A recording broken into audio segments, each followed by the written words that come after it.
I'm Harsh Pandey from VIT Vellore, pursuing my computer science, that is my BTech degree here. Often people ask me questions regarding placements. First question is, what is the highest package? Highest package stands at 1 crore per annum.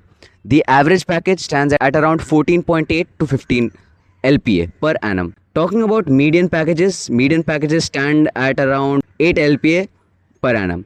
So what VIT does, it categorizes into three different offers: Super Dream, Dream and Regular.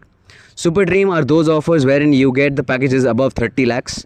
Dream offers you usually get between 10 to 30 lakhs, and the regular offers is usually below 10 lakh. Talking about top recruiters of the company, various top recruiters come: JP Morgan, Google, Amazon, Microsoft. Even there are mass hiring companies which do follow up on, such as Infosys, Wipro, HCL, and n number of companies. Core versus mass companies. What are core companies and what are mass placement companies? Core companies, they are mostly assigned to tech specific environment. Like, I want the people from such a tech industry, I want people from CSE, I want people from blockchain, I want people from IT.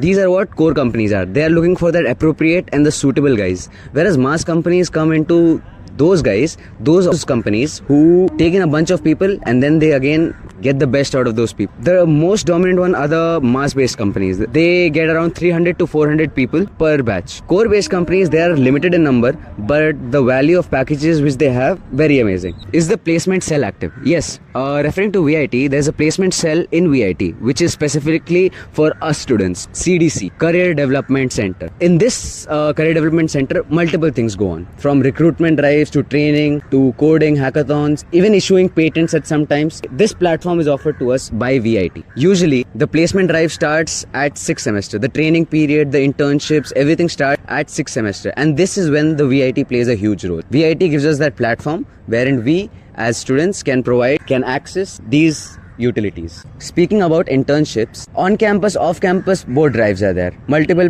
people choose off campus, on campus. If you have an analysis of on campus, off campus, on campus there is less competition. If you refer it to the outside world, it's a very less competition and you have the more chances to get into a company. Let's say, be it Microsoft, Amazon, these companies you can easily get in if you're getting to on campus. Off campus drives, VIT associates in off campus drives as well. It links through different partners, third based party or third party partners, wherein it gives us access to off campus recruitments as well. Student gets internships through hackathons, coding hackathons, internship drive. So we require a CGPA, standard set CGPA is there of 9+. Now other companies, Deloitte has come. So these companies would require CGPA at 8.5 or less.